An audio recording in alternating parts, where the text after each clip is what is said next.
कि हम यूपी से चल करके यहाँ चुनाव लड़ने के ही उद्देश्य से नहीं आए हैं। यहाँ की दुर्दशा को देखकर, यहाँ की दशा को देख करके यहाँ हमने यह सोचा कि हमारी पार्टी जो लोक जन समाज पार्टी भारत है, तो लोगों के लिए पार्टी हमने बनाया। जैसे इसका नाम जान करके सुन करके ही आप समझ गए होंगे कि लोक जन समाज क्यों रखा गया है। ये सभी समाज को जोड़ने का कार्य कर रही है और इसको जोड़ने के ही लिए हम लोग आगे बढ़े हैं।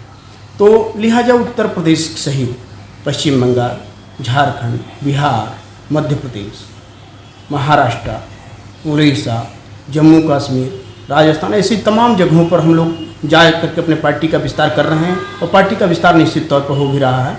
अभी जम्मू कश्मीर और हरियाणा में चुनाव हो रहा है, उसमें हमारी पार्टी पार्टिसिपेट कर रही है, यानी चुनाव लड़ रही है। और झारखंड में आने का मेन मकसद ये था कि ये जो जनमत का मोर्चा बना है, तीसरा मोर्चा, ये हमने यह देखा कि झारखंड खनिज संसाधनों से परिपूर्ण होने के बावजूद भी आज उपेक्षित है। और यहाँ सन 2000 में झारखंड को अलग बनाया गया और उसी समय छत्तीसगढ़, उसी समय उत्तराखंड, 3 प्रदेश बनाए गए थे।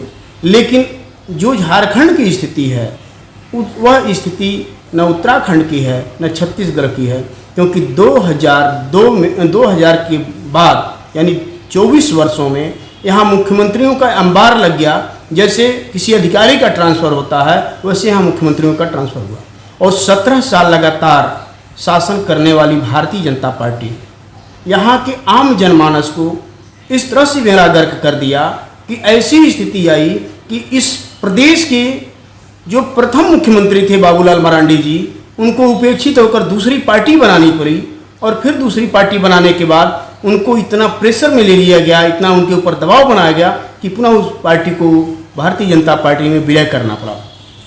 तो यहाँ की आम जनता को बचाने के लिए, आम जनमानस को आगे बढ़ाने के लिए और इस रोजगार को, यहाँ के खनिज पदार्थों को बचाने के लिए लोक जन समाज पार्टी संघर्षरत रही है, संघर्ष करेगी। और इसी क्रम में ये जो जनमत बना हुआ है तीसरा मोर्चा 10 दलों का, इस 10 दलों में हम अपने आप को एक अस्थायी जगह और एक अच्छी जगह स्थापित करना चाहते हैं और झारखंड की आम जनमानस की सेवा करने के लिए यहाँ उतरे हुए हैं। और यहाँ आदिवासी सहित सवर्ण हो या अल्पसंख्यक हो या मुस्लिम समुदाय से कोई भी व्यक्ति हो या महिला हो, सबको आगे बढ़ाने के लिए हम यहाँ कार्य करेंगे। आपकी पार्टी से झारखंड में कितने सीट पर चुनाव लड़ने की तैयारी है? देखिए, जनमत है, आप सुने हैं कि 10 पार्टियों का पार्टिसिपेट है, तो निश्चित तौर पर जो लोकल पार्टी होती हैं, जिस भी प्रदेश की होती हैं, वो ज़्यादा सीटें लेती हैं। जो बाहर की पार्टियां होती हैं उनको कम सीटें दिया जाता। फिर भी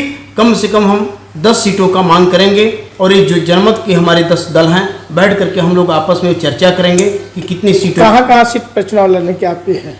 अभी हमारी वार्ता चल रही बेरमो से, हजारीबाग से, टुंडी से, सिंदरी से, निरसा से और धनबाद से। उसके बाद आप फिर यहाँ चले आइए पलामू से और देवघर से। सर, आपका झारखंड में जमीनी स्तर पर आपकी पार्टी जो है आपका तैयारी कर रही है? जी, हमारी पार्टी जो है जमीनी स्तर पर धनबाद में बहुत मजबूत है, क्योंकि हमारे पार्टी का प्रदेश अध्यक्ष धनबाद के निवासी हैं और महिला मोर्चा की राष्ट्रीय अध्यक्ष वो भी धनबाद के निवासी हैं। हमारे राष्ट्रीय कार्यकारिणी सदस्य देवघर के निवासी हैं, राष्ट्रीय कार्यकारिणी सदस्य हजारीबाग के निवासी हैं और हमारे राष्ट्रीय सचिव आपके बोकारो के निवासी हैं। इसलिए हम झारखंड में बहुत अत्यधिक मजबूती स्थिति में हैं कि कहीं से मुझे कोई कमी नज़र नहीं आ रही है। अपना परिचय से? जी, मैं लोक जन समाज पार्टी भारत का संस्थापक भी हूँ, राष्ट्रीय अध्यक्ष भी हूँ। मेरा नाम सतीश कुमार चतुर्वेदी है और लखनऊ से बिलोंग करता हूँ।